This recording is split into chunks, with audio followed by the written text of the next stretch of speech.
very much, Cora. Thank you very much for coming along at this unearthly hour of the first cold morning of the autumn. What I'd like to talk about is the state of oncology. As the discussant to this presentation said, there's 30,000 cookbooks about cancer, and this is the first one that looks at the global picture of cancer. And what we're trying to do is trying to emphasize that there is a global problem, the extent of the global problem, and to look at it in different countries, and then to try and look at some solutions. Just like to say at the beginning, there was 100 people, more than people who contributed to this book. We've got evidence in the book from 50 countries about the state of oncology there. The report is a non-commercial, editorial, independent piece of work. It was funded by my institute, the World Prevention Alliance, an NGO, and we got support from an unrestricted educational grant from Roche to celebrate the 50th anniversary of Roche in oncology. And no one had any influence, no one can have any influence on me when I decide to do something. We'll go back to 1943. How have we improved? Well, oncology's come a long way. As Professor Lederman was saying, here we've got a new drug that makes a small leap forward, and next year or 2 years there'll be another one make a small leap forward.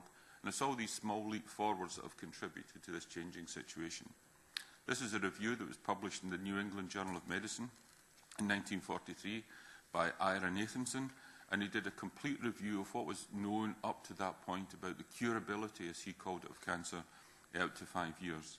And the things to point out are breast cancer with a 22 to 28% 5-year curability rate, prostate cancer with an 8% 5-year curability rate, and testis cancer with a 15 to 53% curability rate.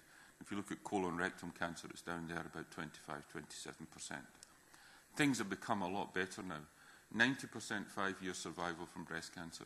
In the United States, and it's a huge contribution from overdiagnosis, and 95% survival from prostate cancer. Made huge inroads in the last 15 years into the survival even with advanced colorectal cancer. So we're making huge progress. The problem is that not everyone in the world has got access to that progress or is able to benefit from the progress.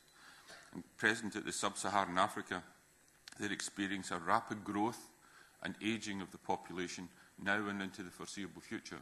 And with that ageing population is going to become more and more and more cancer, because we know that the risk of cancer, the risk of developing cancer, increases with age.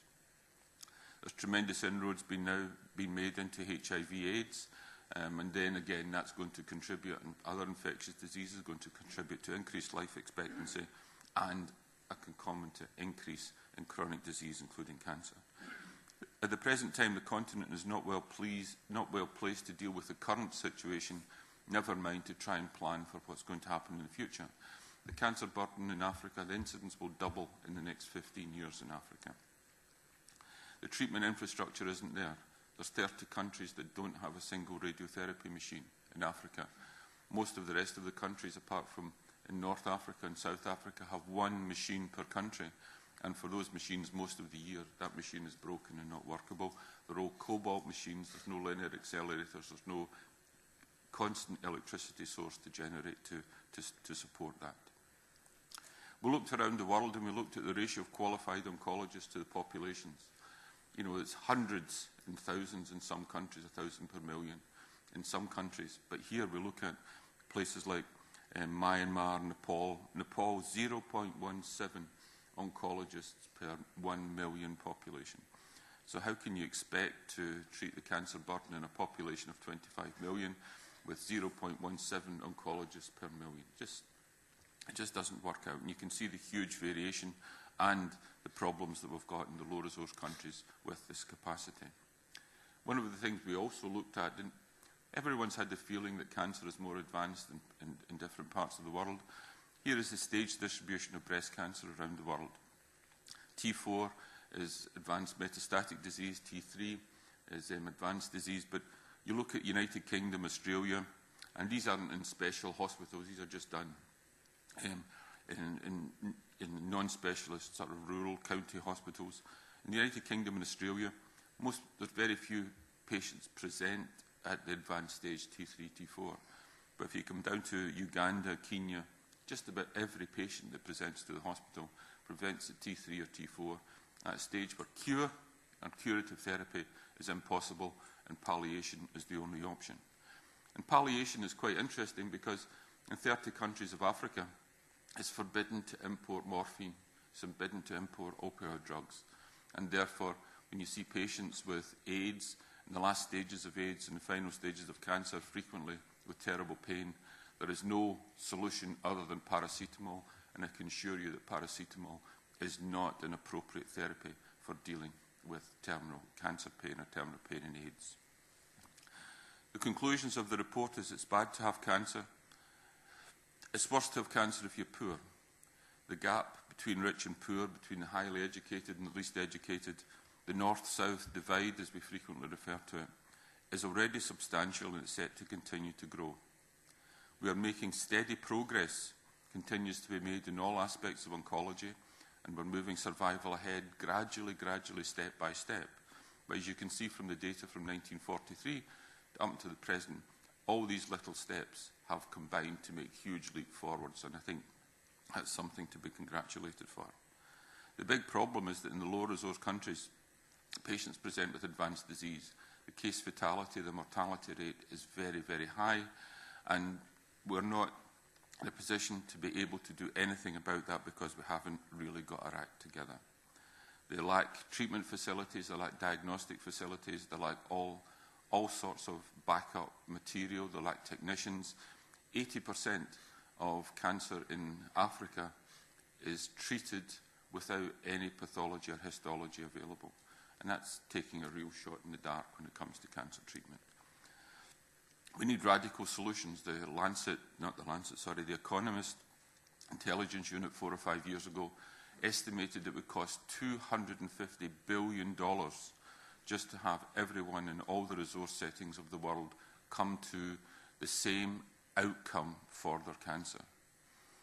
There's no single source of philanthropy, there's no government, there's no company, there's no one single institution that can afford that sort of investment.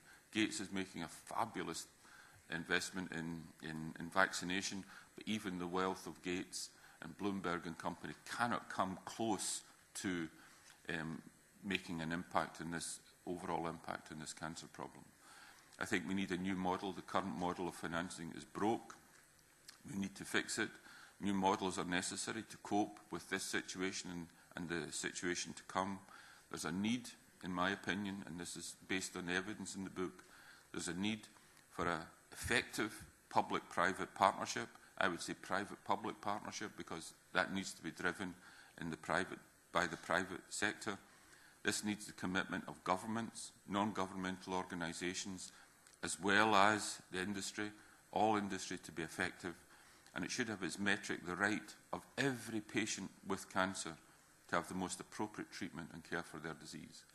And each one of us in each institute we belong to have got to really look at themselves and say, go back to what John F. Kennedy said when he was made president, it's think not what your country can do for you, but what you can do for your country. And we should all think of what we can do for the global cancer problem and what our institutes can do and our associations and our organisations can do for the global cancer problem. Thank you very much for your attention. Thank you very much. I'd like to open the floor to questions now. Yes?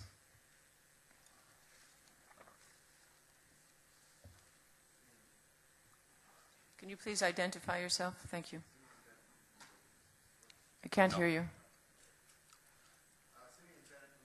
Please use the microphone. Can you give him one that works, please? Thank you. Simeon Bennett from Bloomberg News. Dr. Boyle, are you essentially calling for the creation of a global fund to fight cancer or a global fund to fight non-communicable disease? And if so, what steps have been taken in that direction? Thank you. I think there's been, in the last 10 years, there's been two moves to create a global fund. And the global fund, there was a proposal from the government of Turkey in 2003 that was moved off the agenda of the executive board of WHO.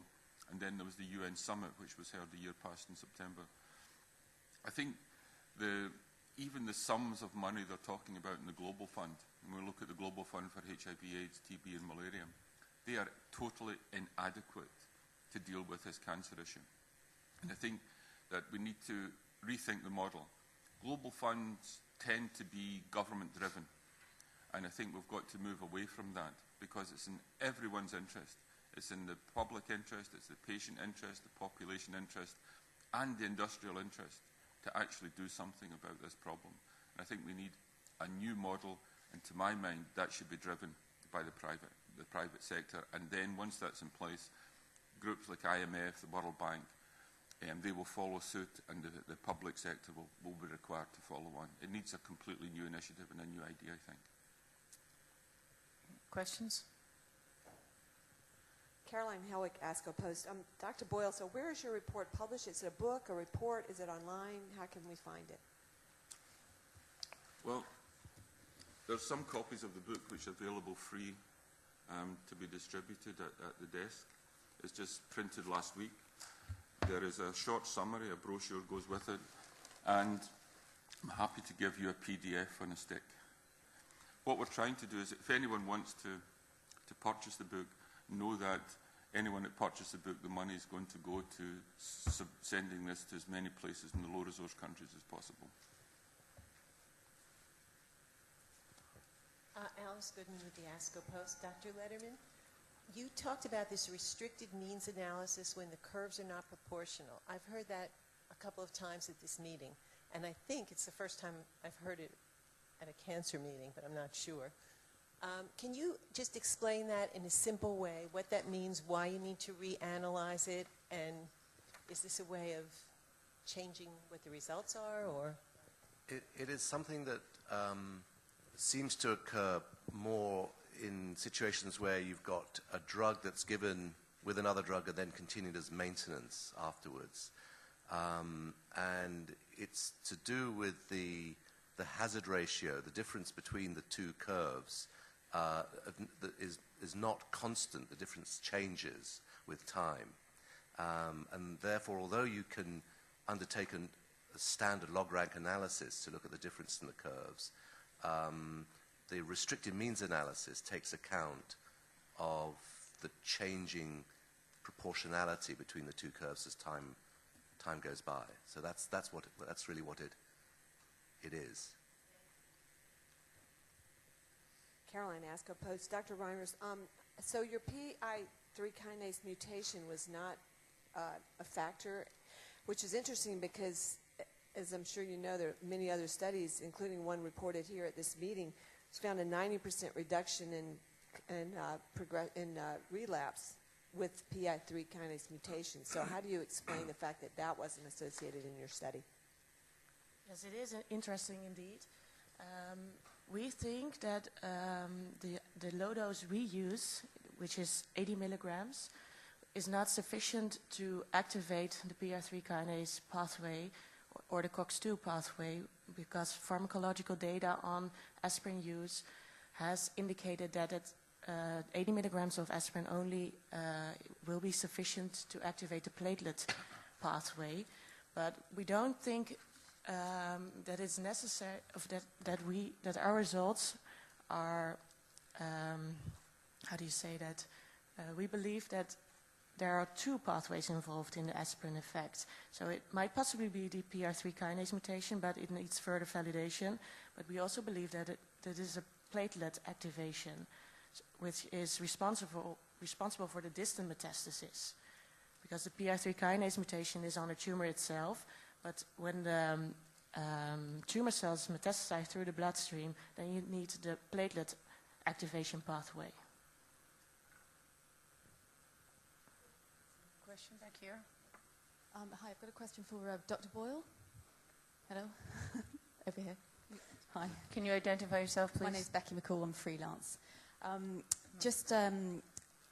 This might sound a bit obvious in some ways, but obviously in sub-Saharan Africa there are a lot of, shall I say, with the government of sub-Saharan Africa, you probably have a lot of other more immediate concerns. I expect you hear this a lot, you know, HIV, TB, malaria, for example. How do you change the mindset to getting governments on side to deal with, you know, the potential problems related to cancer? How do you actually do that? And It's a good question. And if I knew the answer, I wouldn't be sitting here. I'd be out there doing it. I think there's got to be, first of all, there's got to be education and awareness. Deeply concerned that, up until now, particularly the low-resource countries, have been concentrating on communicable diseases. We're making huge progress against eliminating death from many communicable diseases. And as these populations are growing, there's a middle class now emerging in many countries in sub-Saharan Africa. And it's that middle class who are going to be the first hit, who are being the first hit with these chronic diseases. We've got to change the mindset and the education, and we've got to cope with that, because we're making substantial progress against communicable disease, and they're going to be hit by the non-communicable disease groups.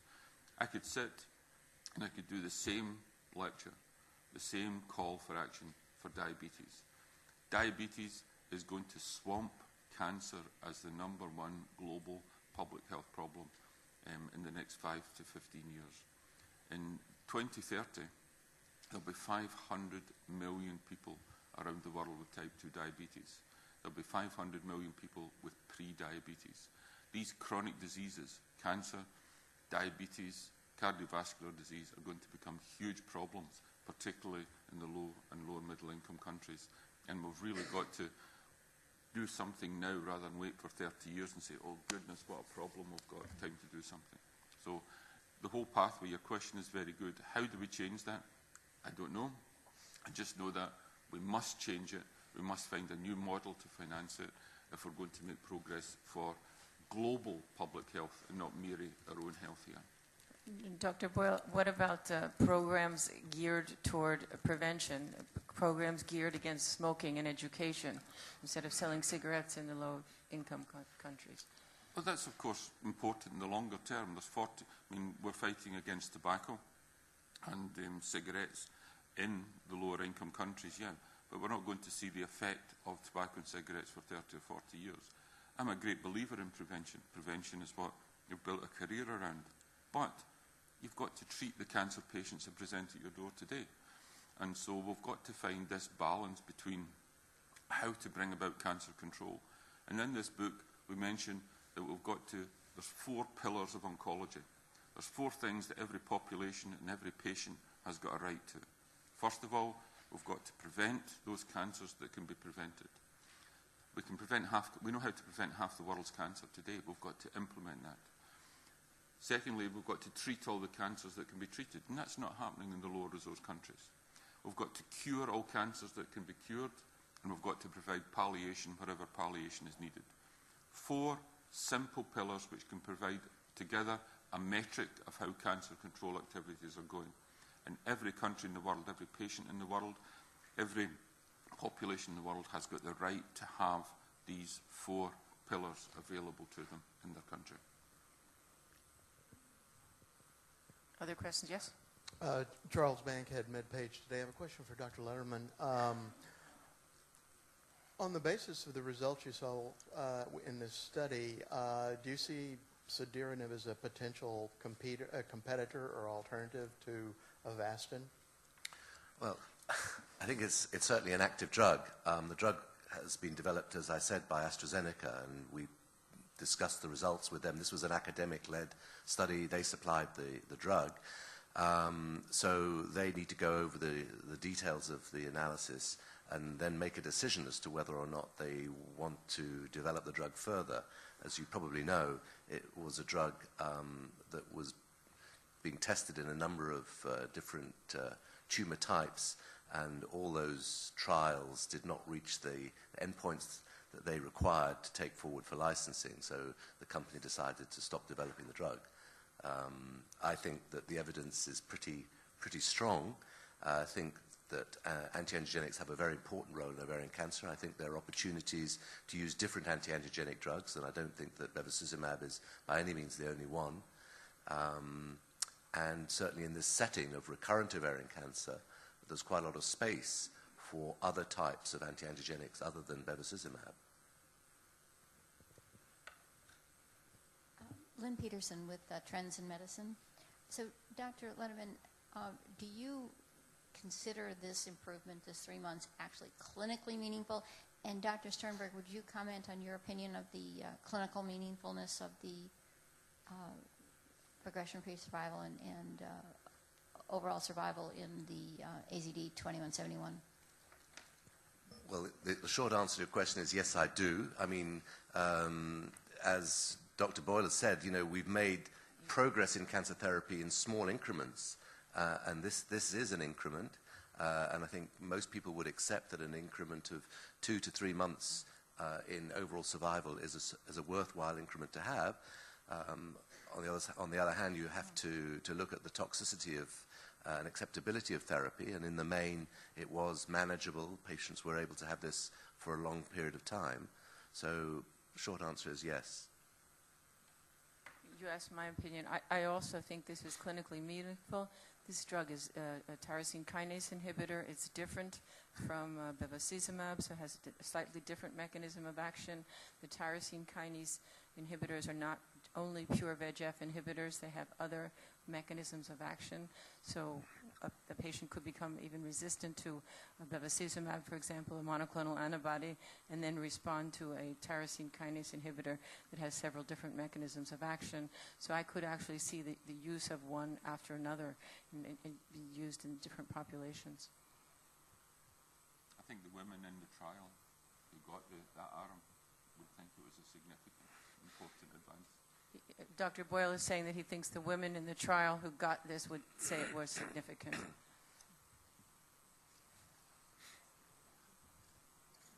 Kate? Is it working?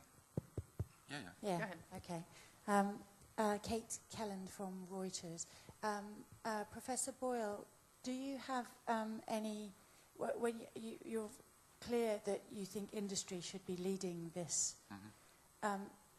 is anybody listening to you? Do you have people who have approached you from any of the big drug companies who were interested in taking up this lead? Yes. I think there's been a good response. It's not just the pharma who are involved, but the imaging, the diagnostics. And we're starting to have serious discussions to move forward. These things don't happen overnight, but we hope to make a big announcement. And we've organised a World Prevention Summit at the Press Club in Washington on, I think it's the 10th and 11th, it's Monday and Tuesday, 10th and 11th of November 2014. And we hope to have enough details in place to launch that initiative then. November 2014, 14 next year. And we hope to use the time in between this report, let people think about it, then move forward. Okay, and so at this point you can't give us any clues as to who those people are? I'd rather not, but once we've got written commitments, then we'll put that down on that'll be appearing on the website of the World Prevention Alliance. It's an NGO that's going to be the umbrella organisation for this. So, and what we're looking at is something that would be along the lines of a global fund, but more private, industry-led. That's my conception. There may be, donations rather than money and in kind, but we need to see how it goes, because some people want to go one way and one go the other. We can only start the ball rolling and then let it gather traction and moss as it goes along, and it's up to the people who come on board to deal with that. Okay, thank you. Susan Mayer, freelance writing for the BMJ. A question for Professor Boyle. Do you have any models, however small, as to how this might work in practice? Has there been anything else that you can point to that you think might be a useful model for your proposal? It's never been done before. It's, I think it's a new concept. Most of these initiatives have been driven by the public sector or public organisations who then go and try to seek sponsorship and funding from industrial sources. My personal perception is that for a problem of this magnitude, where we've failed to do anything in the past meaningfully, I think we've got to think of a new solution and maybe drive everything from the private sector. I'm not saying that, and I don't have it in my mind at all, that this should be a for-profit innovation and development for the private sector, but it's in the interest of the global public health community and global public health that everyone, I believe that everyone should work together to solve this problem, or to make an attempt to solve the problem. Dr. Reimers, another question for you. So would your recommendation be for all colorectal cancer patients to be taking aspirin regardless of their PI3K mutation status?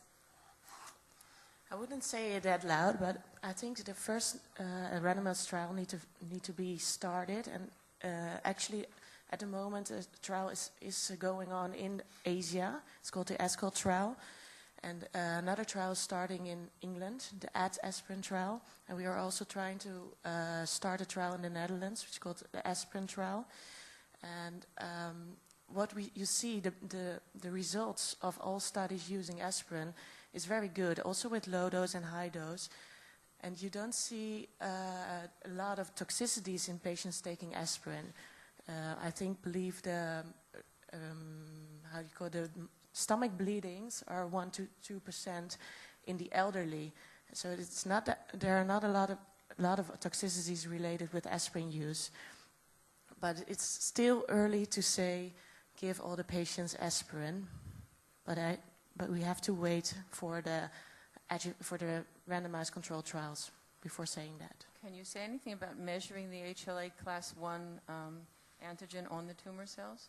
Should Yes. that be done on patients to decide who should receive aspirin? It's a very easy strategy to determine the HLA class 1 expression is with you just need a section of the tumor, and then you have to stain it with a particular antibody, and then you can see if that patient is expressing the HLA class 1. And it's more easy than determination of the PI3 kinase mutation, because that takes a longer time and it's more expensive. So you're suggesting that be done That on patients before giving low-dose aspirin? No. Not yet. It needs Not to be yet. validated first, because we are the first reporting that. Yes, a question in the back. Simeon Bennett from Bloomberg News again. Professor Boyle, can you just clarify why you think that this should be industry-led rather than publicly led? Because for all its shortcomings, the Global Fund to Fight HIV, Tuberculosis and Malaria has been quite successful as a publicly led program, and I'm sceptical about the extent to which listed drug makers are going to want to commit vast sums of money or in-kind resources to essentially a non-profit exercise. Can you elaborate on that? Well, I think the Global Fund for HIV, AIDS, TB and malaria has been very successful. But the size of the problem, the size of the cancer problem, the size of the chronic disease problem is now and in the future going to be much greater than the HIV/AIDS issue.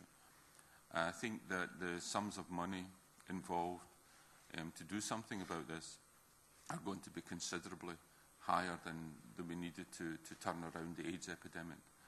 So for that reason, I think we need everyone to be involved. There's no single organisation, philanthropy can deal with this.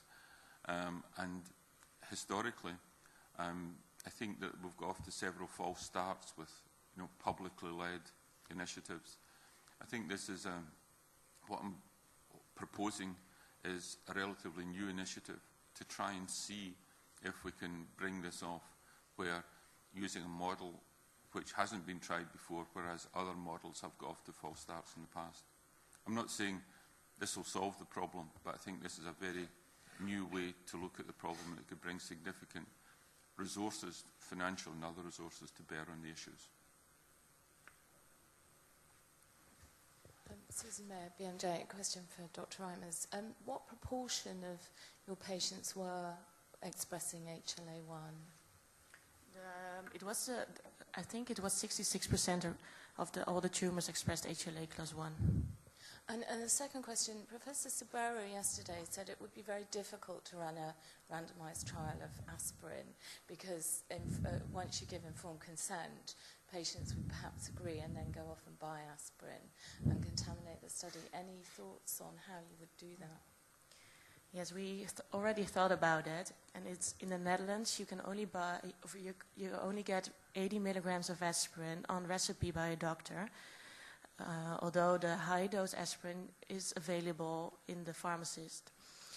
But we thought about that, and we wanted to send the patients enrolled in the study short notes if they are taking aspirin, just to remind them that it's not handy to use the aspirin on their own, because it will mess up our results. But I think in the randomized trial, using aspirin, it's a difficult thing to attack. But I think because we are using the low dose, we diminish a little bit that effect. Kate Kelland at Reuters again, for Professor Boyle. Really, to go back to what Simeon was asking, what is it? What's in it for the industry? I mean, if there is no profit and the sums of money are so enormous, I mean, there is a degree of philanthropy in the budgets of some of these companies, but I can't see why they would do it. There's more to life than money. I think that, yeah, no, not for sure. But I think we've got to.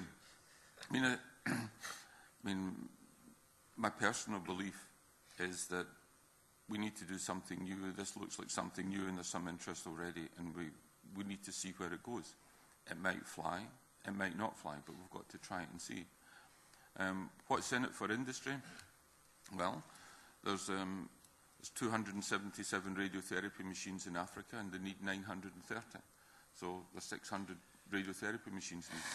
There's ultrasound machines needed. There's diagnostics needed. There's drugs needed. There's staff to do laboratory examinations needed. There's a whole slew of things that are needed that could build up, and it might well be that the pharma, the diagnostic industry, that the imaging industry find that if they can contribute, make an investment now, that in the future they may be able to recruit and benefit from it financially. But at the initial investment, you don't see a return in this investment for a few years, but hopefully it will come in the future. There is goodwill also on the part of industry in raising their public profile. I don't think they're all only out for money. I understand your question, though. Definitely. Yes. I think new ideas are difficult to absorb all at once, and it may or may not work. Personally, I think there might be enough support to make it work. We'll see. I'll tell you, we'll come back in 5 years and we'll discuss it. For Dr. Letterman, could you just clarify, so cediranib is no longer being developed, so it's not available, so doctors couldn't get their hands on it? Well, it's never been a licensed drug. So it has been available within clinical trials. There are still a number of clinical trials going on at the moment. Most of those now, I think, are NCI CTEP-led studies, but they're coming to an end, and unless a decision is made by the company to develop the drug again. Oh yes, there are many other oral VEGF receptor tyrosine kinase inhibitors.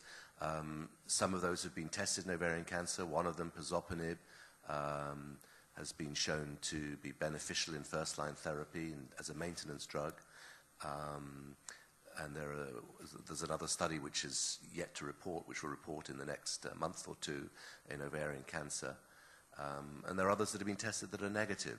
So there are quite a large and broad class of drugs, often with quite a diverse number of actions. So they're not all the same. The industry went first for tumors such as renal cell carcinoma, which are known to be driven by VEGF, and the study was not positive there. Perhaps they drew back a little bit. But here with a positive study like this, I think they could probably rethink it. Professor Boyle, hi. It's Becky McCall again. I just wanted to, just really about your point about getting industry involved, I just wondered if you're sort of taking this incrementally, perhaps, do you have the MRC, the Wellcome Trust, these sort of people involved? There's some fantastic programs in Malawi and, North Kenya, Uganda, that type of thing. I just wondered if you get them all on board and involved, and do they have any programs related to, the non-communicable diseases? And then that way build the profile and the awareness, and then the industry would take it more seriously, perhaps, and see more in it. Well, we've just launched this report, and so it's difficult to see what's going to, the situation over the next year, but this is an area that we've collected enough evidence in the report to suggest that we need to do this, and this is one way to do it. So we're going to see how it works. There are programs. The programs aren't joined up. There's bits and pieces here. There's a lot of oncotourism, which comes to nothing, but there's no really big, major joined-up program for the low-resource countries, either in Africa or some of the low-resource countries in Asia. So there's a need for, concerted action or joint activities.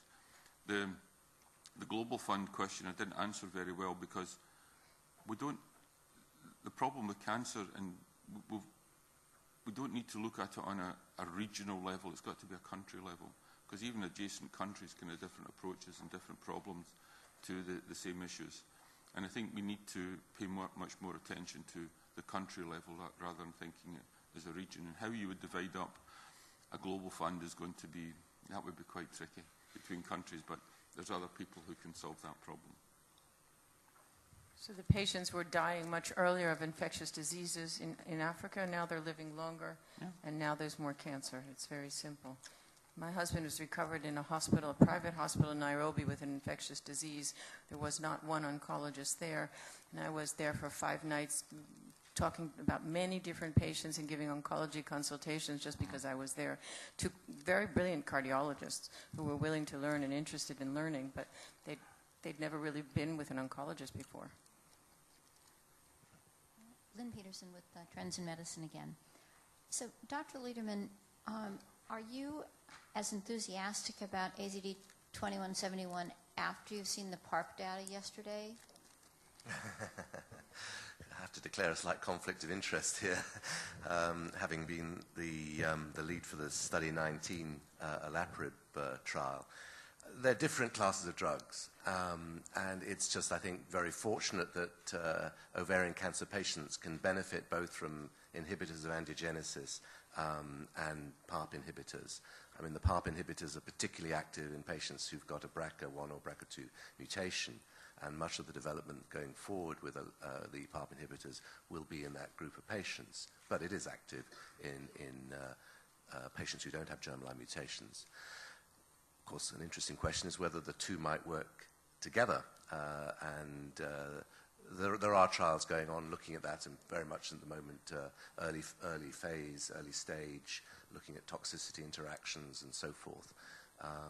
But they are different modes of action, and I think they both will have a place in the treatment of women with ovarian cancer. Any further questions? If not, I think we can conclude this press conference. Thank you very much for all of your questions. And thank you to the speakers.